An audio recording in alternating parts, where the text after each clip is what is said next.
ओम श्री गुरुभ्यो नमः। ओम श्री परमात्मने नमः।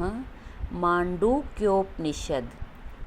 ओम सहनाववतु सहनो भुनक्तु सह वीर्यं करवावहै तेजस्विनावधीतमस्तु मा विद्विषावहै।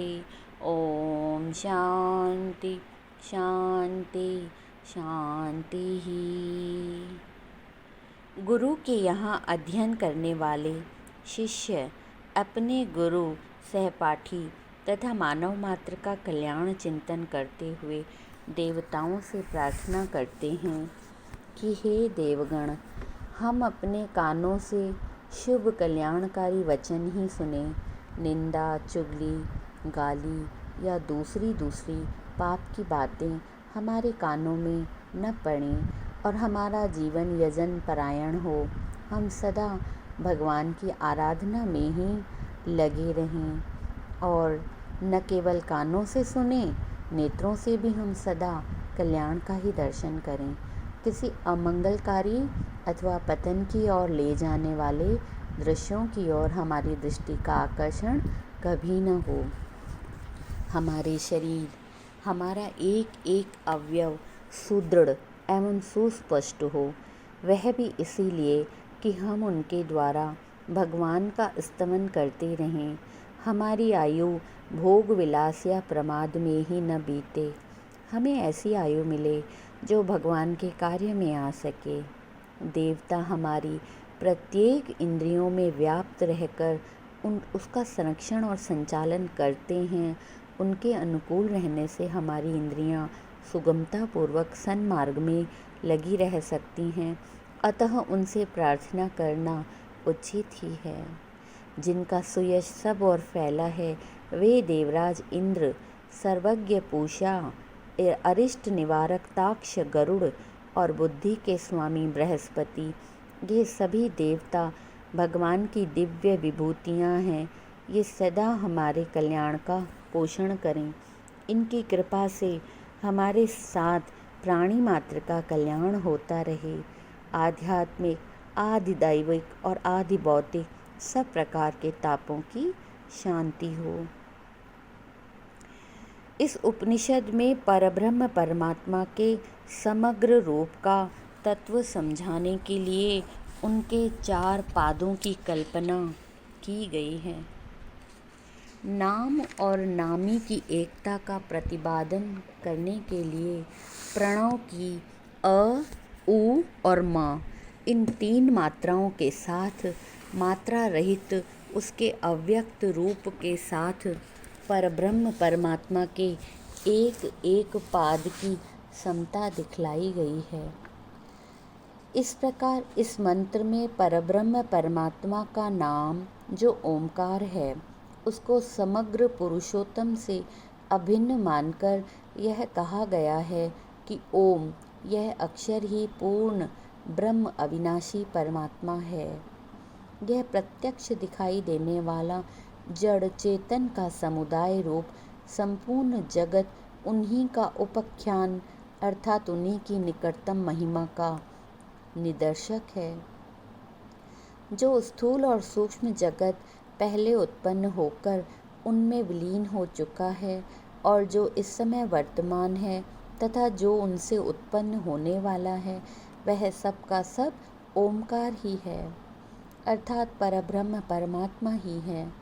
तथा जो तीनों कालों से अतीत इससे भिन्न है, वह भी ओमकार ही है अर्थात कारण, सूक्ष्म और स्थूल, इन 3 भेदों वाला जगत और इसको धारण करने वाले परब्रह्म के जिस अंश की इसके आत्मा रूप में और आधार रूप में अभिव्यक्ति होती है, उतना ही उन परमात्मा का स्वरूप नहीं है।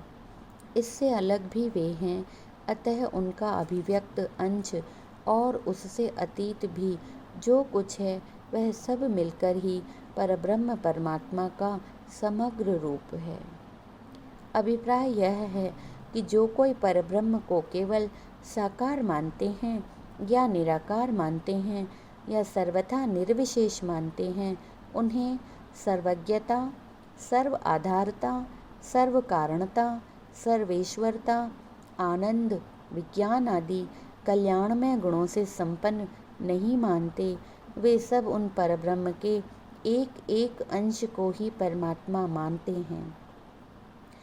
पूर्ण ब्रह्म परमात्मा साकार भी हैं, निराकार भी हैं और साकार निराकार दोनों से रहित भी हैं। संपूर्ण जगत उन्हीं का स्वरूप है और वे इससे सर्वथा अलग भी हैं।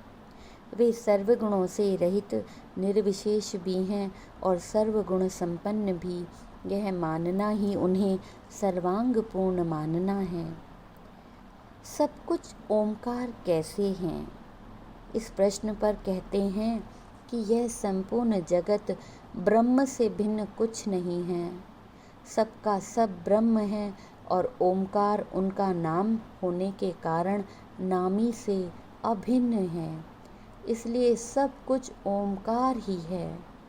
यह बात पहले मंत्र में कही गई है, क्योंकि यह संपूर्ण जगत उन परब्रह्म परमात्मा का शरीर है और वे इसके अंतर्यामी आत्मा हैं, इसलिए वे सर्वात्मा ही ब्रह्म हैं।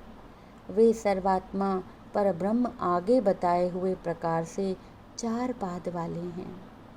वास्तव में उन अखंड निरअवयव परब्रह्म परमात्मा को चार पादों वाला कहना नहीं बनता, तथापि उनके समग्र रूप की व्याख्या करने के लिए उनकी अभिव्यक्ति के प्रकार भेदों को लेकर श्रुतियों में जगह जगह उनके चार पादों की कल्पना की गई है।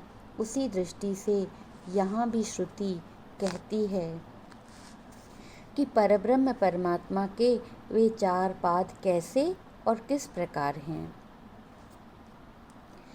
यह बात समझाने के लिए जीवात्मा तथा उसके स्थूल, सूक्ष्म और कारण इन तीन शरीरों के उदाहरण देते हुए उन परमात्मा के तीन पादों का वर्णन क्रमशः किया गया है। उनमें से पहले पाद का इस मंत्र में वर्णन है।